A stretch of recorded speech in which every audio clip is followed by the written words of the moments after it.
আমি আরেকটা উপাদান অ্যাড করব, সেটা হচ্ছে দেখুন স্মার্ট জিঙ্ক।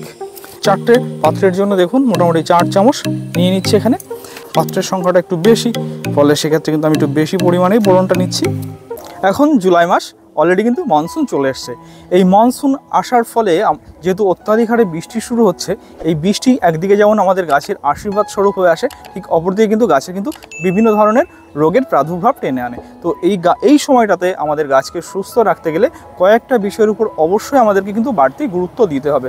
এই সময় আমাদেরকে যে কাজগুলো অবশ্যই করতে হবে এবং যে কাজগুলো এখন একদমই করা চলবে না, সেটাই হচ্ছে আজ ভিডিওর প্রধান আলোচ্য বিষয়। তাহলে চলুন ভিডিওটি শুরু করা যাক। আপনারা দেখছেন এসডি গ্রিন ওয়ার্ল্ড। এই ভিডিওটা প্রধানত যে লেবু গাছগুলোতে ফল অলরেডি ধরে গেছে এবং যে গাছগুলো অলরেডি ফল ধরেনি, যে গাছগুলো ছোট অবস্থাতে আছে, সেই দুটো গাছে কিন্তু পরিচর্যাটা একটু আলাদা হবে। প্রথমেই আমরা কমন যে পরিচর্যা সেটা দেখে নেব, যেটা দুটো গাছের ক্ষেত্রেই প্রয়োগ করা যাবে, অর্থাৎ যে গাছে ফল ধরে আছে এবং যে গাছে ফল ধরে নেই। তো সেই ক্ষেত্রে আমাদের প্রথমে যে গাছগুলোতে ফল ধরে আছে বা ফল ধরে নেই, সেক্ষেত্রে আমাদের প্রথম যে কাজটা করতে হবে, দেখুন এই সময় যেহেতু মনসুন শুরু হয়ে গেছে, আমাদের গাছে কিন্তু প্রচুর পরিমাণে কচি পাতা আসতে শুরু করবে, অর্থাৎ গাছ কিন্তু এই সময় গ্রোথের মধ্যে আছে, একদম ফাস্ট গ্রোথের মধ্যে আছে। আপনারা দেখুন এই গাছটাতে দেখুন কি পরিমাণে নতুন কচি পাতা বেরিয়ে এসছে, মানে মোটামুটি প্রতিটা গাছে কিন্তু কচি পাতা বেরিয়ে এসছে। তো এই কচি পাতা বেরিয়ে আসার সাথে সাথেই কিন্তু কি হয়, এক ধরনের লিপ মাইনার থাকে, সেই তারা কি করে এই কচি পাতার উপর একটা লার্ভা বা ডিম পেড়ে চলে যায়। এই ডিমগুলো কি করে আস্তে আস্তে গাছের যে কচি পাতা থাকে সেখান থেকে রসটা শোষণ করে এবং বিভিন্ন ধরনের একটা আঁকা বাঁকা ম্যাপ সৃষ্টি করে দেয় এবং গাছের যে পাতাগুলো একটা বিশ্রী আকৃতি ধারণ করে। তো এই সময় যখন আমাদের গাছে কচি পাতা আসতে শুরু করবে বা এসে গেছে, তখন কিন্তু অবশ্যই আমাদেরকে একটা সাইপারম্যাথ্রিন গ্রুপের একটা পেস্টিসাইড ইউজ করতেই হবে। তো সেই হিসাবে আমরা কি করতে পারি, আমরা কিন্তু হামলা ইউজ করতে পারি, অথবা আপনারা যারা অর্গানিকভাবে করতে চাইছেন আপনারা কিন্তু চাইলে কাকাটাও ইউজ করতে পারেন, অথবা নিম অয়েলটাও ইউজ করতে পারেন।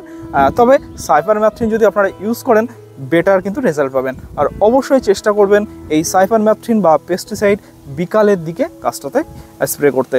এরপর আমাদের দ্বিতীয় যে বিষয়টা অবশ্যই করতে হবে, সেটা হচ্ছে যখন গাছে, যেহেতু বুঝতেই পারছেন এখন একবার সকালে বৃষ্টি হচ্ছে, কখন দুপুরে বৃষ্টি হচ্ছে, কখন বিকালে অথবা সন্ধ্যায়, এই বৃষ্টি আসার সাথে সাথে কি হয়, গাছে কিন্তু ফাঙ্গাস আক্রমণের শুরু হয়। তো ফাঙ্গাস আক্রমণ থেকে গাছকে আমাদেরকে প্রোটেক্ট করতে হলে অবশ্যই কিন্তু বিশেষ করে এই মনসুন সিজনে আমাদেরকে প্রতি মাসে 2 বার অবশ্যই আমাদের কিন্তু গাছে ফাঙ্গিসাইড ইউজ করা চাই।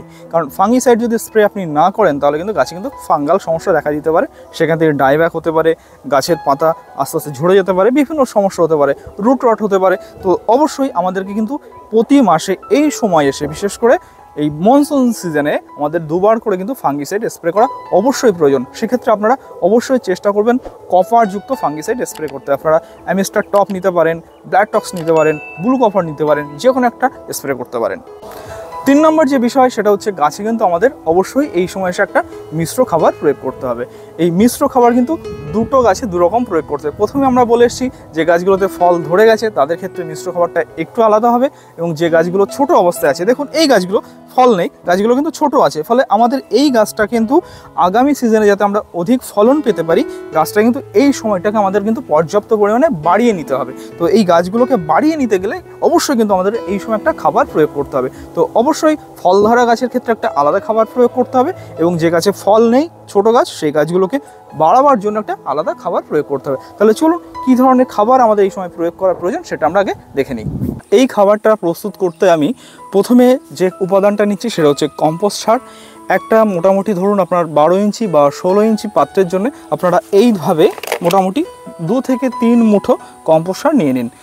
সেক্ষেত্রে আপনারা পাত্রের সাইজ বড় বা ছোট অনুসারে রেশিওটাকে পরিবর্তন করতে পারেন। যেহেতু আমার গাছগুলো 40 লিটারের ড্রামে আছে, তো এই 40 লিটারের ড্রামের জন্য মোটামুটি আমি এরকম 4 মুঠো কম্পোস্ট সার নিয়ে নিচ্ছি। এবং এর পাশাপাশি প্রতিটা 12 ইঞ্চি পাত্রের জন্য অবশ্যই আপনারা 1 চামচ করে নিমখোল নিয়ে নেবেন। আমি এখানে মোটামুটি 4টে পাত্রের জন্য মোটামুটি 4 চামচ নিমখোল নিয়ে নিয়েছি। এটাকে ভালোভাবে একটু মিশিয়ে দেবেন। এবং এর পাশাপাশি আমি নিয়ে নিচ্ছি দেখুন হিউমিক অ্যাসিড।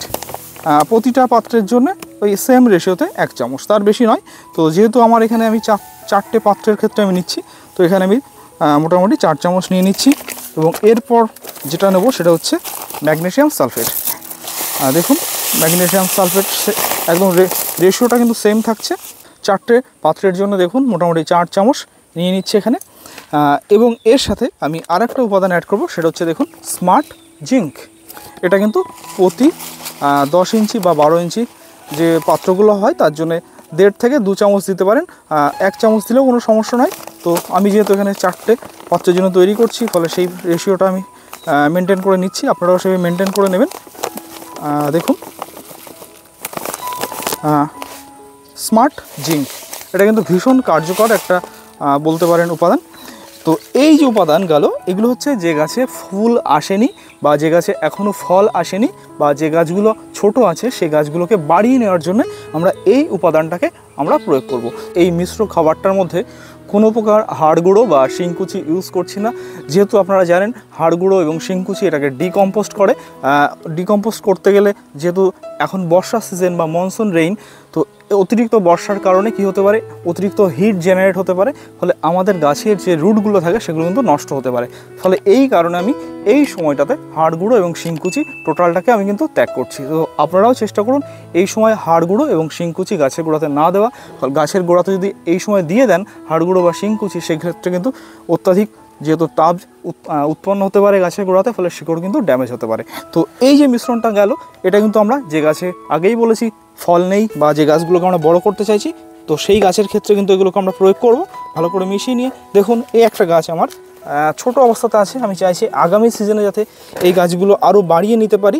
অথবা এইখানে যে গাছটা আছে দেখুন, যেহেতু আগামী সিজনে কিন্তু এটা কিন্তু ফল দেওয়ার জন্য প্রস্তুত হয়ে গেছে। তো এই ধরনের গাছের ক্ষেত্রে কিন্তু আমরা এই উপাদানটা কিন্তু ভালোভাবে ইউজ করতে পারি। এবার যে গাছগুলোতে ফল আছে তার জন্য আমরা কিন্তু আরও 2টো এক্সট্রা উপাদান অ্যাড করব, সেটা হচ্ছে দেখুন বোরন।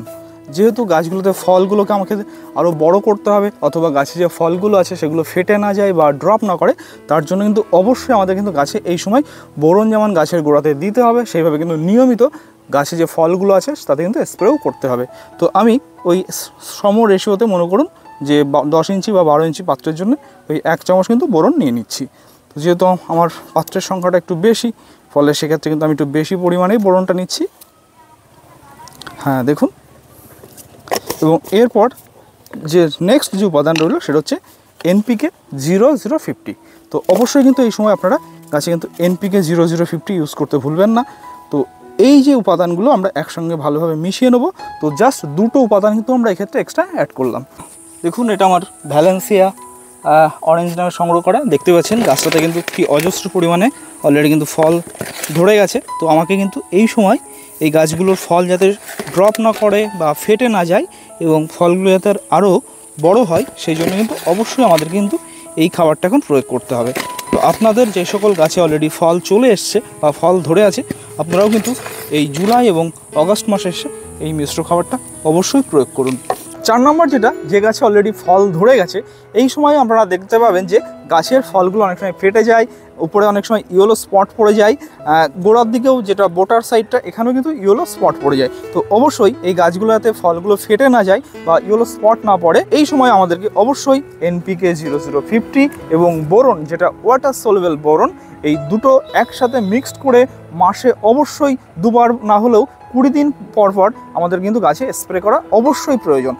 তো বন্ধুরা, এই ছিল অবশ্যই আমাদের যে কাজগুলো এখন বর্ষার শুরুতে করতেই হবে বা বর্ষার মধ্যে করতেই হবে, যে কাজগুলো এখন বিশেষ করে বর্ষার সময় যে কাজগুলো ভুল করেও করা চলবে না আপনার গাছকে সুস্থ রাখতে গেলে। চলুন সেই বিষয়গুলো আগে দেখে নিই। আমরা গাছকে সুস্থ রাখতে গেলে বিভিন্ন ধরনের পচা খাবার বা লিকুইড আমরা ইউজ করি, সেটা কিচেন কম্পোস্ট পচা হতে পারে, খোল পচা হতে পারে। আপনারা ভুল করে বিশেষ করে এই বর্ষার শুরুতে এই জিনিসগুলো ব্যবহার করবেন না, কারণ আপনারা যখন এগুলো ব্যবহার করবেন কি হয়, যখন খোল পচা আপনারা গাছে ইউজ করেন, অনেক সময় গাছের মাটি 3-4 দিন ভেজা থাকে এবং উপরে দেখবেন একটা হালকা ছ্যাঁতছ্যাঁতে একটা সাদা আস্তরণ চলে আসে, ফলে গাছের যে রুটটা সেটা কিন্তু ড্যামেজ হতে পারে অতিরিক্ত বর্ষার কারণে। ফলে এই সময় ভুল করেও আপনারা এটা ইউজ করবেন না। আর একটা কাজ অবশ্যই আমাদের কিন্তু এই সময় ভুল করেও করবেন না, সেটা হচ্ছে গাছকে হার্ড প্রুনিং করা। আপনারা চাইলে সফট প্রুনিং করতে পারেন। তো এবং সফট প্রুনিংয়ের পরে অবশ্যই চেষ্টা করবেন একটু ফাঙ্গিসাইড স্প্রে করে দেওয়া। তো বন্ধুরা, এই ছিল আজকের সম্পূর্ণ ভিডিও। আমাদের লেবু গাছে বর্ষার মাঝখানে যে কাজটা করব এবং যে কাজটা একদমই করা চলবে না। যদি ভিডিওটি ভালো লাগে অবশ্যই ভিডিওটিকে লাইক, শেয়ার এবং চ্যানেলটি সাবস্ক্রাইব করতে ভুলবেন না। দেখা হচ্ছে পরবর্তী ভিডিওতে।